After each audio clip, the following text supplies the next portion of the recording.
Tom and Jerry 2025 की नई शरारतें। एक चमकदार साल 2025 में न्यूयॉर्क के एक हाईटेक घर में टॉम बिल्ली रहता था।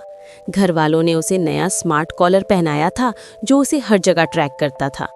टॉम अब भी वही पुराना ख्वाब देखता था, जेरी चूहा को पकड़कर हीरो बनना।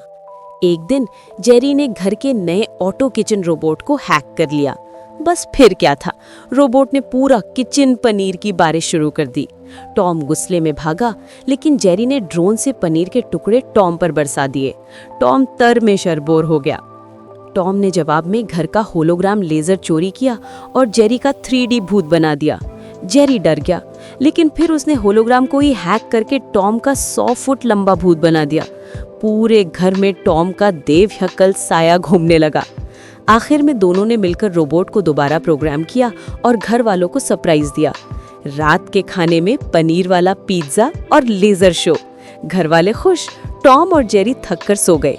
लेकिन जेरी की दुम टॉम के पंजे में थी और टॉम की दाढ़ी जेरी के दांतों में।